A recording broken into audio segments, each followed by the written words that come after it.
علیکم زما د لالونو ګرانو کتونکو او لیدونکو.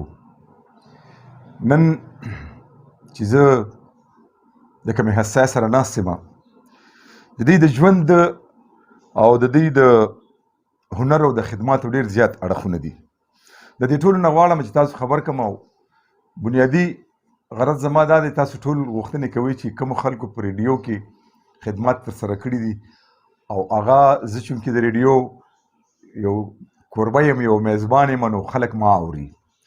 زمونږ شاته د دې یوه ډرامه تاسو اورئ، د میوزیک یو توکی تاسو اورئ، یا نور پروګرامونه تاسو اورئ، نو د دې شاته چې کوم دی نو چې د چا ډېر لوی کردار دی هغه ته وایي پروډیوسر. او پروډکشن خو تاسو ته پته ده چې ډېر ګران عمل دی. په دا وخت کې چې زه چا سره ناست یم، نو دوی په ریډیو پاکستان پېښور کې ورسره په نورو سټیشنو کې د پروډیوسر په حیث چې څومره خدمات ترسره کړي دي، څومره کار دی کړی دی، که هغه پښتو ډرامه ده، که هغه پښتو موسیقي ده، که هغه د حالات حاضره روانې چارې کرنټ افیر چې ورته وي هغه پروګرامونه دي، نو په هغې کې دوی ډېر لوی زیار باسلی دی. غواړم چې د دوی د دې خدماتو سره سره د دوی د ذاتي ژوند نه هم موږ او تاسو خبر شو. لیاقت سیماب صاحب سلامونه. وعلیکم السلام جی. څنګه لجي ښه یې؟ بالکل. نو زما ستاسو خو دا شناخت او پیژندګلي د زمانو راسېده، جی جی، او یو نسبت زمونږ چې کوم دی د ریډیو نه علاوه نور هم یو بل سره شته. جی، خو دا ریډیو یو داسې ځای دی چې پخوا د ریډیو نه علاوه بله کومه ذریعه نه وه د تفریح یا د خلکو د خبرولو، صرف ریډیو. نن هم ریډیو د خلکو نه نه هېرېږي، او نن هم په ریډیو کې داسې پروګرامونه، داسې خپرونې دي چې هغه د چا نه نه هېرېږي. لږ تاسو اول د کتونکو سره خپله پیژندګلي وکړئ چې لیاقت سیماب صاحب څوک دی او د کوم ځای دی، سبق هم چېرته ویلی دی؟ اسلم خان زه خو د نوښار ضلع یو مشهور کلی دی زیارت کاکا صاحب. بالکل ښه جي، ماشاءالله. د هغه کلي اوسېدونکی یم. خاص زیارت کاکا صاحب. جی. ښه. پیدایش مې د دې کلي سره خوا کې یو بل وړوکی غونې کلی دی، ولی ورته وایي، په هغې کې شوی دی، او تر درېیم جماعت سبق مې هم په هغه کلي کې ویلی دی. هغې نه پس موږ زیارت کاکا صاحب کلي ته منتقل شو. ښه جي، د ولی نه؟ جی، دوه درې کیلومیټره دی، یو دغه دی، ټول یو ماحول دی، یو شی خاصې هغه دغه ته کوم. نو بیا په څلورم جماعت کې 1980 کې زه باقاعده زیارت کاکا صاحب ته راغلم. دې نه علاوه هم هلته هم داسې دغه نشته چې ځکه چې زما مور د زیارت کاکا صاحب وه. ښه، لکه ستاسو تعلق د میاګانو د کورنۍ سره خو نه دی؟ میاګانو صاحب نه. ښه. نو هغې نه سبق مې هلته په هغه سکول کې ویلی دی، پرایمري سکول کې، بیا هغه هلته ګورنمنټ های سکول کې مې سبق ویلی دی، او دا زما تعلیمي دغه دی. هغې نه پس بیا په کالج یونیورسټۍ بیا هم هغه کلي سره مې تعلق و تر هغې پورې، تر څو پورې چې زه ریډیو پاکستان ته نوم راغلی. ښه، لږ ذاتي یو پوښتنه بله کوم چې ستاسو نه علاوه ستاسو نور وروڼه؟ زما نور وروڼه هم شته، څلور نور وروڼه دي. تاسو نه مشران زما نه کشران دي. کشران دي. ښه. والد صاحب څه نامه وه جي؟ والد صاحب مې کریم خان نامه وه. ښه جي. ښه. ریډیو ته تاسو راتګ دا حادثاتي و، صرف نوکري کولو، خو اورېدونکو ته پته ده چې ستاسو کوم خدمات دي. یو صرف نوکري کولو چې یاره بس ماته تنخوا میلاویږي، نه، د ریډیو دا کار خو داسې دی که نه چې دا خو که صرف تنخوا دپاره کښېني بیا سړی نوم نشي ګټلی. تاسو یو نامه پیدا کړې ده. داسې خبره نه ده، صرف نوکري کول بالکل نو. او د مخکې نه زما د میډیا سره، د صحافت سره، د رسالې سره، د کتاب سره دا شوق موجود و. بل زمونږ کلی چې زیارت کاکا صاحب هغه یو ادبي او ثقافتي کلی دی. بېشکه ډېر لوی پوهان یې پیدا کړي دي. هلته کې شاعران دي، ادیبان دي، لیکوالان دي. تاسو ته بس دا ووایم چې زه وړوکی وم، زما په وړوکوالي کې هلته باقاعده کمرشل سټیج ډرامې په کاکا صاحب کې سټیج کې دي.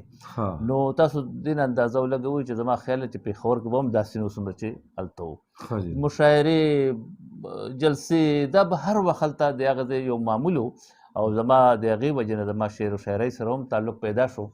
نو دغه یوه سلسله وه چې زما د ادب سره شوق و، زما د براډکاسټینګ سره شوق و، زما د لیک لوست سره شوق و، دا د ډېر وړوکوالي نه و. او بیا تاسو به زه دا ووایم چې د ایوب خان حکومت و، ډېر سخت حکومت و، ډېر آمریت و، ډېر غټ و، چا څه خبره نه شوه کولی. ما په ریډیو پروګرامونو باندې اخبار کې یو مضمون لیکلو. دا ډېره زړه خبره ده، د وړوکوالي سکول زمانې خبره ده. بالکل سکول نه هم اتم یا د جماعتونو کې به ومه، نو ما پسې سی آی ډي والا بیا ګرځېدله. هغه دومره سخت وخت و چې تا هېڅ هم داسې یو څیز نه شي لیکلی چې هغه سره تعلق د حکومتي معاملو سره، د حکومت خلاف نه، د ریډیو پروګرامونو په هکله که نه، هغې باوجود هم هغه سی آی ډي والا ما پسې راللو. نو تا ته وایم چې د هغه وخت نه ما د ریډیو پروګرامونو سره هم شوق و، باقاعدګۍ سره اورېدله، او د روانو چاسو سره مې هم شوق و، د موسیقۍ اورېدلو سره مې هم شوق و، تر اورېدلو حده پورې، او ډرامو سره مې هم شوق و. نو دا شوق خو زما و. نو بیا چې کله ما زه ټیچنګ مې په سکول کې کولو، په دې کې اخبار کې دا پوسټونه راغله، د پروډیوسر ماسټر ما کړی و، او دې وخت کې زه په یونیورسټۍ کې وم، په هاسټل کې وم.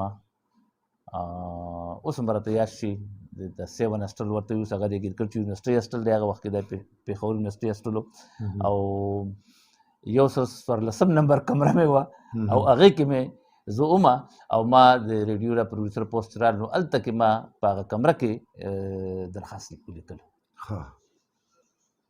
نو دا زما دغه زه ډېر خوشحاله وم، خو دا مې باور نه و چې دوی به ما واخلي. خو بس بیا یو امتحان وشو، هغه امتحان ته چې زه تلمه نو هم ما وی کله به مې وی چې لاړ شم، او کله به مې وی چې نه ځمه، ځکه چې دا په سفارشیان اخلي، یا به په دې کې چونکې ماشاءالله وه د ضیاء الحق ډېر سخت وخت ما به کېدای شي وانخلي.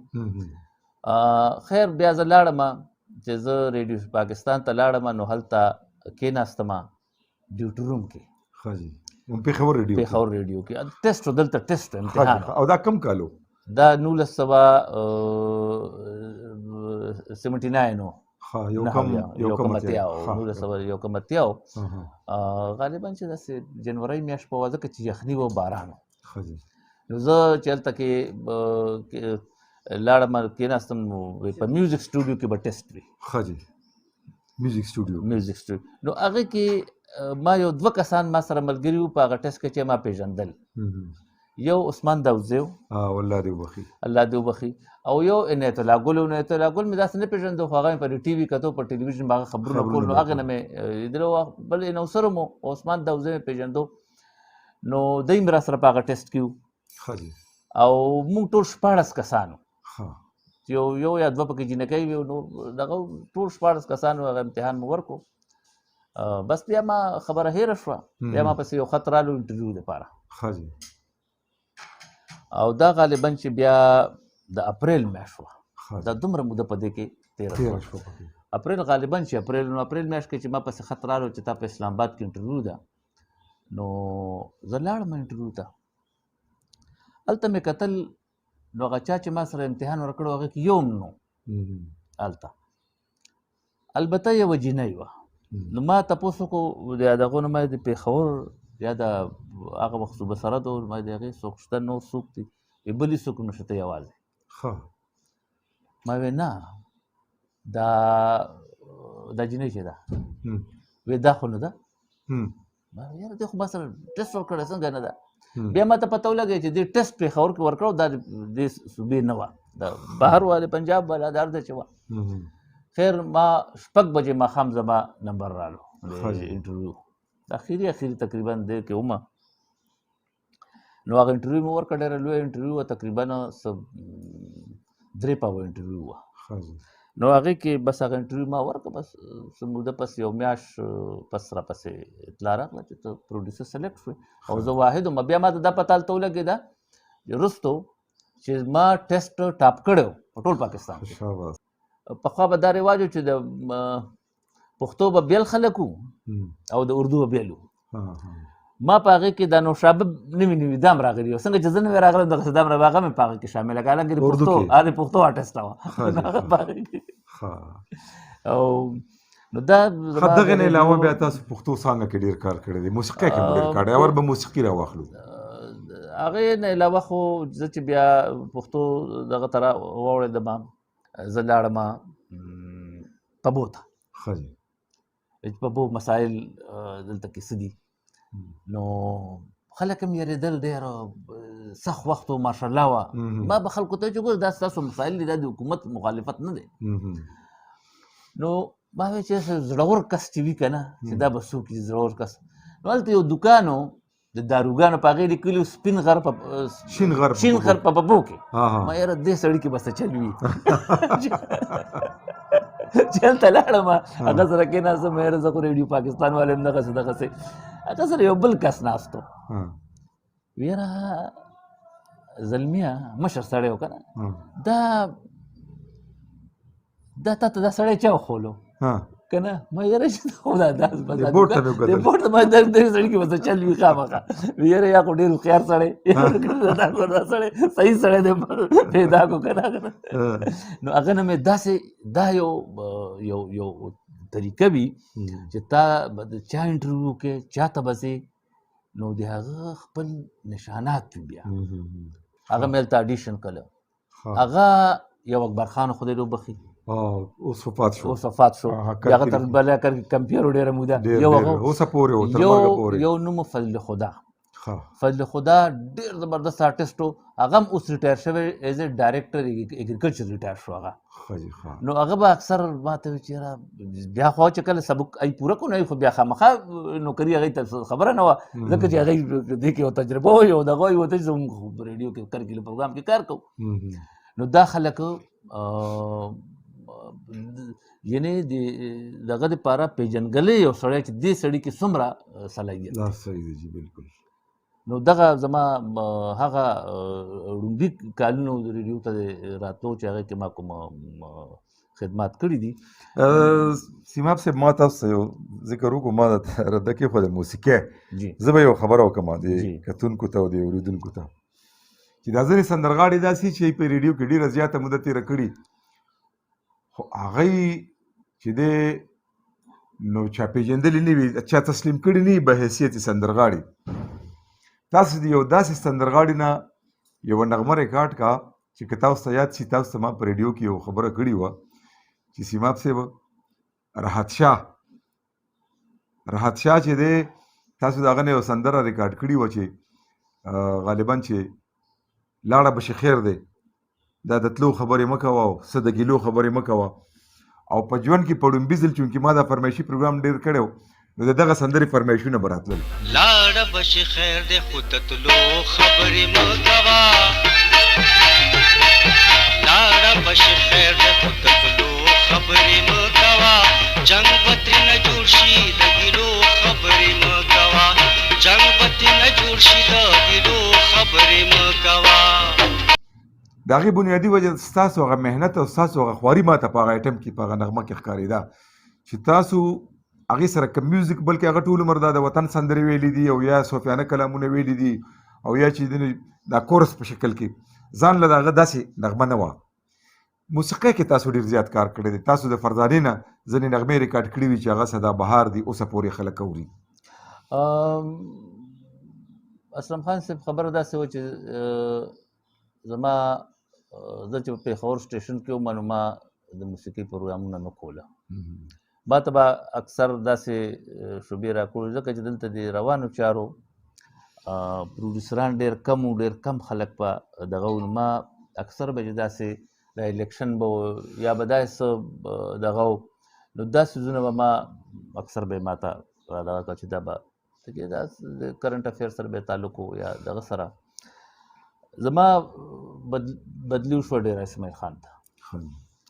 هلته ما د پښتو پروګرامونه کوله نو هغې کې د موسیقۍ پروډکشن هم او په بنو کې د موسیقۍ ډېر ښه سندرغاړي هم او ډېر ښه موسیقاران هم، بلکې زه دا وایم چې د پښتو موسیقي کې چې کوم نویوالی دی او کوم ولسي رنګ دی هغه نو د هغې سکول چې دی یا لومبی مکتب چې دی هغه بند دی بېشکه بند موږ ته ډېر پښتو موسیقۍ ته ډېر څه راکړي دي ډېر نو فلم ته ډېر څه ورکړي فلم ته ډېر څه ورکړي دي نو هلته به مونږ که د سرایکي موسیقي هلته ریکارډ کېده او که د پښتو ریکارډ کېده ارکسټرا به د بن نه راتله نو ما چې لومبي سندره یا غزل هر څه چې کول نو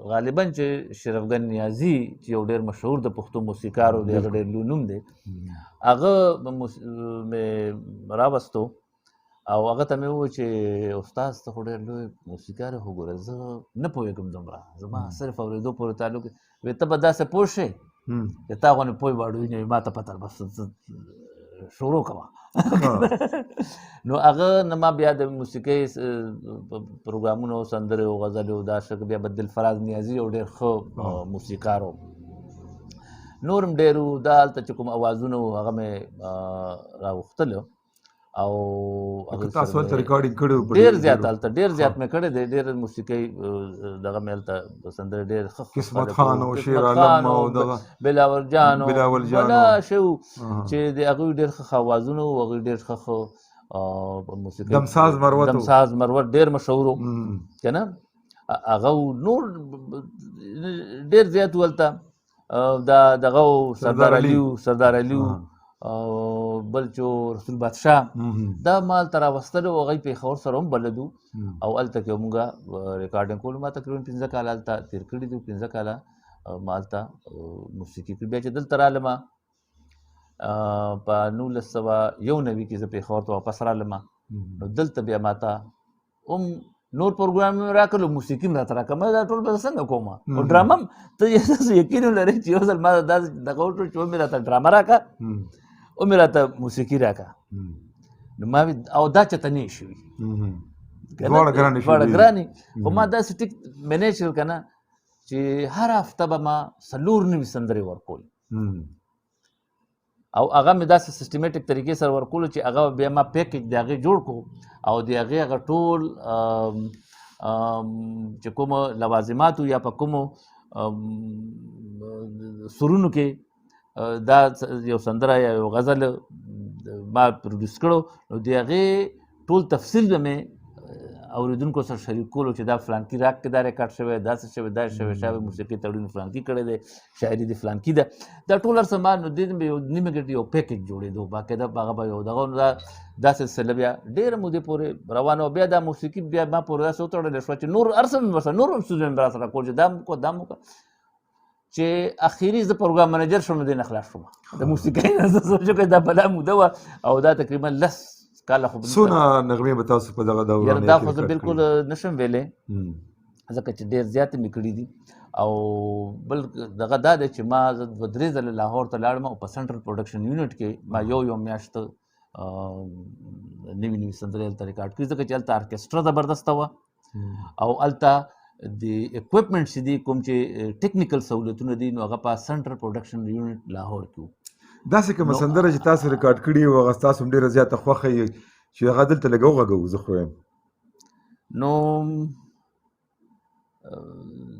داسې بلا سندرې یو خو دا وه ښکلا یم زه هغه خو زما خپله وه دا ستاسو خپله وه هغه هغه شاعري هم زما خپله ده او هغه ما د دې سره چې کوم په دغه کې ریکارډینګ وو په لاهور سنټرل پروډکشن یونټ کې ډېرې سندرې ما په یو پرایویټ سټوډیو کې پېښور صدر کې یو پرایویټ سټوډیو وه هغه وخت دا سټوډیوګانې پرایویټ نه وې او هغه خالد ملک حیدر یو موسیقار و او دا د هغه خپله سټوډیو او د هغه ډېر شوق و نو هغه به دا فری ماته کوله او هغه او ما ته امیر اصغر صاحب د الله تعالی وبخښي سټیشن ډایرکټر د هغه هم د سره ډېر شوق و ما ته به ویل ته دلته کې فیسیلیټي نشته نو ته هلته کوه هلته کې هغه سره جدید اکوپمنټس و ټریک سیسټم دا ټریک سیسټم هغه وخت کې نو کمپیوټر خو نه و ټریک و بیا دلته کې دماغ هغه فیسیلیټیز په ریډیو پاکستان کې نو کوم چې هلته و یا په سنټرل پروډکشن یونټ لاهور کې یا د سره خالد ملک حیدر په خپل پرایویټ سټوډیو کې نو دا تاسو کومه سندره یاده که دا ښکلا دا هلته کې ما د فرزانې په اواز ریکارډ کړه خو دې سره یو بله په دې دغه کې 2 سندرې ما ریکارډ کړي هغه کې یو بله وه چې رضامندي سندره وه او د هغې موسیقي هم ډېر دا خو ډېر په ماډرن دغه کې ما ریکارډ کړي وه که نه دا ډومبې دا پښتو ته د غاړو راغلی نو دا چې کوم ته دوی څه وایي دا پاپ میوزیک دا ډومبې سندره وه که نه د دې ډېرو خلکو مخالفت هم بیا د موسیقارانو کولو چې یاره دا خو تا پښتو په دې کې نشته دی او دا خو صرف ژبه پښتو ده او نور دغه انګلیش ویسټرن دغه دی که نه خو ما یو تجربه کوله بس او اوس هم ماته یاد شي چې دغه موسیقارو هغه بنو ولسو هغه ماته وایي چې څه بنوسی خدای دې وبخي صفا ګل خان بنوسی نه بلو مشهور دغه مشهور نو ماته وایي چې دا به نه مقبولېږي ځکه چې دا تا خو دا دومره ښه شاعري و دومره ښه دغه خو طرز د دې د پښتو نه دی ما ته یاره بس دا مې یو تجربه خیر ده که نه هغه چې دا نو هغه ډېره ریچ میوزیک دی او رضامندي سندره وه سیلاب داسې یو دغه ټیک اواز د چا و د فرزانې فرزانې هغه ډېره ښایسته سندره وه په هغې سیند ته ټوپ وهینه که څه لیلا یوړه لیوانی سیند ته ټوپ وهینه لیوانی سیند ته لیلا یوړه داسې ډېره ښایسته ډېره مشهوره شوه بالکل نو دغه لامبو لیلا یوړه په لامبو ورپسې ځینې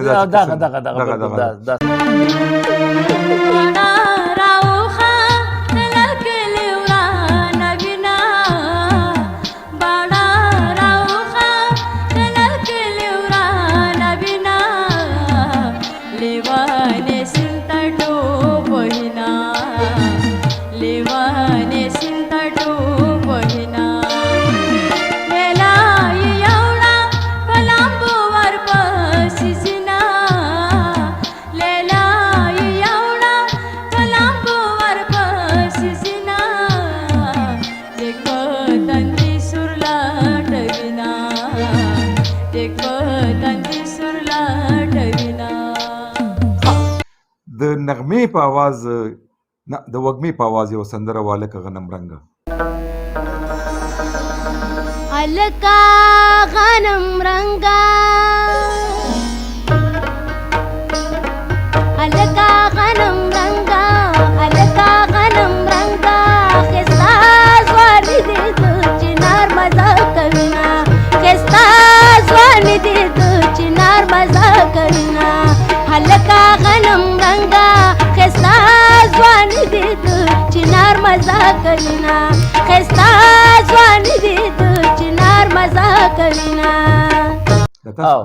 هغه داسې چلو چې او دا ما کړي وو دا دغه چې وه دا انټروډیوس کړي ما دا تا چې نوم واخیست وږمه دې څه بل څه نوم بیا وږمه متن کې خوا نو زرینه مې ده که څه نامه ده د دې نو دا ما کړي وو نو دا اصل کې یو بیل پروجیکټ مې شروع کړی چې هغه د اکوړي یو زموږ یو ملګری و پروفیسر قیوم منظر صاحب نو قیوم منظر ولسي سندرې راغونډې کړي وي چې کوم د هغه علاقې سندرې وي هغه یې راغونډې کړي وو هغه په باقاعده یو رجسټر باندې دغه کړي وو هغه ټولې ما ته راکړې هغې سره د هغې هغه یو هسټري به هم شارټ هسټري به هم د هغې لیکلي وه چې دا سندره فلانکي لکه یو پکې وه چې د بنګلې باغه دا مې یو سندره وه د بنګلې باغه دا خو دغه ویلي وه ګلرز تبسم ګلرز تبسم ویلي وه که نه نو هغه ډېر لوی پروجیکټ و بله سندره دی هغه ما ریکارډ کړي یو بله سندره وه ډېره مدیداره کلمې ویلي وه چې خدای خبر چا کو د نظره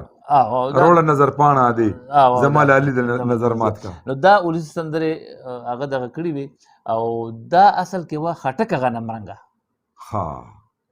خټکه غنم چونکې مقامي دغه نوم یې خټک په تدبیر کو هلکه به یې کو که نه نو هغه معنی چې بیا مې هغه دا هلکه غنم رنګه کا خبر چا کو د نظر څوړه نظر پاڼه دې زما لالي تا نظر ماته څوړه نظر پاڼه دې زما لالي تا نظر ماته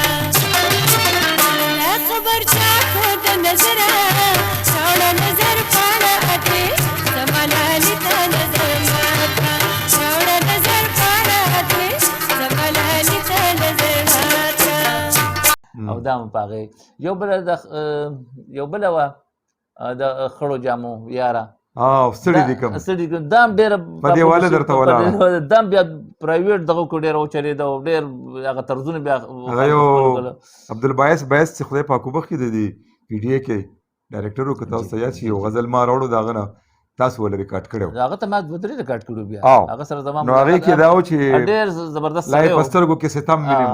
نو هغې کې دا د قتل مقاتله ډېره وه. نو بسمل صاحب وایي تاسو چې په دې غزل کې خو بلا چړې چاکوان باعث صاحب چې تاسو موسیقۍ کې ډېر زیات کار کړی دی. دا کلمینې په اواز چې څومره خوندورې نغمې دي او تاسو ما ذکر وکړو چې تاسو په دې میوزیک کې یو جدت یو نویوالی راوستی دی. کوشش مې دا کولو چې دا دنیا په مخ روانه ده، مونږ شاته ګورو او ټول عمر په هغې باندې فخر کوو، هغه ځان سره ساتو، مونږ به ترقي نشو کولی. دنیا په مخ روانه، څنګه چې مادي ترقي کېږي همدغسې باید چې زمونږ تېر وخت به هم نه هېروو خو ماضي به تیر وخت داسې حیثیت ده چې دا تاریخ ته زموږ را روان وخت به هم دغه تاریخ ته د پلار نیکه جامې چې څنګه هغې چوري څنګه چې د هغې د هغې هغه تصویر که سړی کور ولګوي نو بده خبره، دا یو تاریخ دی. خو دا بدلیږي، داسې هغه څیزونه چې کوم پرون چې دی هغه تېر شوی دی، موږ په مستقبل باندې نظر ساتو او دنیا چې دا هغه ورو رالنډېږي، د کلچرونه چې څومره دي، ثقافتونه چې دي، یو بل هغې په یو بل اثرات دي. بالکل نو دې اثراتو نه مونږ ځان نشو بچ کولی او نه چې څوک داسې کوي نو دا دیوال سره ډغرې وال دي، دا کېدی نه شي، مونږ مخکې ځو. نو زما همیشه دا کوشش وي چې یوه سندره د بل نه بدله وي. شاعر چې شاعري کوي نو باید چې د هغه شعر چې وي، د هغه نظم چې وي، د هغه غزل چې وي، چې هغه بل چا نه داسې کړی، چې د خپل یو انفرادیت پکې وښکاري. او که مونږ داسې کوو چې یاره بس هغه بل داسې کړي دي نو هغه شان مونږ وکړو، دی خو یو ځل شوي دي که نه، ته بیا هغه څه کوې. ما هر وخت دا کوشش کوم چې کله ما یو موسیقار راوغوښتو هغه ته ما اول یو آیډیا ورکړه. وجه همدغه ده که نه چې تاسو دې ټولو خبرو ته کتلي دي، ځکه ستاسو ریکارډ کړي نغمې چې دي نو هغه صدا بهار دي. راځو موسیقۍ باندې خبرې ډېرې وشو، که په دې خبرې کې دا ما خیال دی په ګنټو هم نه ختمېږي. ستاسو دومره خدمات دي په دې څانګه کې. ډرامه مو کړې ده او ډېر تاسو ته وایي چې زه رالم نو هغه چې بس د خواتین پروګرام چې و نو هغې کې ما یو هفتواره فیچر تاسو وکړو. ډرامه وه باقاعده فیچر به نو هغه به ډرامه وه، پښتو ډرامې اردو نه پښتو ډرامه مو کړې ده. پښتو ډېرې او نو که نومونه درته یاد دي؟ یاره ډېرې زیاتې مې کړي دي، اوس خو ما نه دومره نومونه خو یو راته یادېږي او هغه په دې وجه یادېږي چې زما چونکې همیشه دا کوشش چې یاره نوی کس لیکونکی هم نوی، هیرو هم نوی، دا پکار دي. نو ما رحمه شاه سایل ته وایي ما ډرامه ولیکه. یا خدای د نامیده شم دا خو نه ما ته پته ده، هغې نه پس هغه بیا ډېرې ډرامې ولیکلې، ټي وي پر دا هر څه ته ولیکلې. هغه وایي یاره دا کار ما دا کار تا ته درځي چې وکړه. نو هغه ډرامه ولیکله، هغې نوم تادي یعنې او توندي او تیزي. نو هغه هم لیکله په عجیبه طریقه باندې، چونکې هغه کې یو خپل ټیلنټ دی. نو هغه ټیلنټ هغه داسې کو چې هغه هیرو چې دی هغه یې مړ کو، حالانکې هیرو نه مړ، د روایت دا و چې نه مړ کېدی که نه، او دا په نارکاټک باندې وه، نشایي و دغه و. نو هغه ډېر ښه هیرو خو بس دا کار دغه و، دې وجې نه هغه مړ شو. نو هغې کې دا لیکونکی هم نه وی، هغې کې چې کوم هیرو هغه هم یو نوی هلک و چې سټوډنټ و، هغه کوله.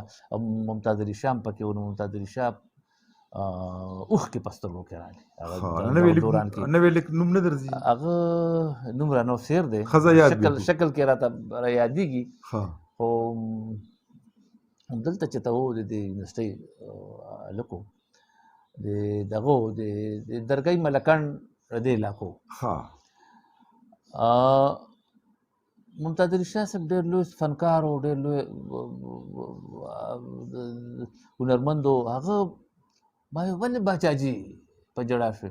وایي داسې کردار به ما کولو چې زه زلمی وم، که نه زم کردار خو یا بل کردار نه هغه ما هغه ته نو دغه ډرامې دا نوم راته یاد دی. داسې بلا شی د دې ګل محمد بېتاب و، دغه څه دی نور بشر نوید و، د نور چې څومره برق صاحب دې ډرامه مې دغه کړې ده. یو خو یو ډرامه وه اتانیزه، خو تاسو نه وه کړې؟ کوم یو؟ اتانیزه یاره ما نه دا ډېر رانه هېر دی ها. ما نه هېر دي که نه ډېره ډېر ښایسته ډرامه اوس هم خلکو ته یادېږي چا لیکلي وه برق صاحب نه بیا ما نه کړی بلکې ما یو کېدای شم دغه پته ما نه اوس هېر دي که نه ها نو زما خیال هم دغه یو ډرامه ده په ریډیو کې موجوده هسې خو سکرپټونه ډېر دي او ډرامې نورې نشته یہ مالک د قدرتونو طاقتور یہ سر تر پایا لوی خدایا لوی خدایا لوی دا خدایا لوی یو خدایا ځل بیا وایي دا یہ مالک د قدرتونو طاقتور یہ سر تر پایا لوی خدایا لوی لوی خدایا خدایا. لوی خدایا لوی خدایا ثناخوان دی د خداییم هم قائل دی د لوییم که دا ځمکه که اسمان دی دا جهان که بل جهان دی ډېر ښه که سپوږمۍ ده که تود لمر دی که خلا که بحر بر دی که د ستورو چراغان دی چې روښانه پرې اسمان دی که د ورځې شپې نظام دی که آغاز دی که انجام دی ساراګانې دي که غرونه شنه پټي دي که باغونه یخ بادونه چې چلیږي یخې واورې چې وریږي که ګرمي ده که یخني ده که ورانې که وداني ده د سیلۍ که بارانونه هم ستا دي قدرتونه د قدرت ثاني دي نشته د هستۍ باني دي نشته هم ازلې هم ابدې ته وحدت یې ته احد یې همواړه کائنات یې نظاره د داسې ذات یې که قهار یې که جبار یې خو زما پروردګار یې ډېر ښه ډېر ځکه خواست در نه کومه یو امید در نه لرمه مدعا مې د زړه واوره التجا مې د زړه واوره ډېر ښه خاپیرۍ د خوشحالو مې ګیره کړي د دیوانو د کنتره مې د امن په ولکه کې د زاغانو لار هوسۍ د ترکۍ ته د نیولي شرمخانو په انګړ د هنرونو جوړ د راج د چنګیزانو ډېر ښه دین او فکر د نیولې تنگ نظره مولیانو د علمونو خزانه ده قبضه کړي خامارانو په ایمان او عقیده مې د قبضه د بې ایمانو په ایمان او عقیده مې د قبضه د بې ایمانو لیدې نشم لویه خدایه دا نظام د بې نظامو ډېر ښه دومره وس خو راته راکړه چې نسکور د ظلم جام کړم په هنر او په حکمت کې نوم اوچت د همه کام کړم ډېر ښه ډېر ښه بیا مې وګوره ای ربه په هر کار کې مې کمال ته ځلیدونکو پړکېدونکو ستورو ښکلو د اقبال ته خاپیرۍ د خوشحالو به کړم آزاده د دیوانو بیا کنتره به د امن کړم ملګري د بازانو کړم هوسۍ د ترکۍ به همسفر د ازمریانو ډېر ښه په انګړ د هنرونو بشیراج د فنکارانو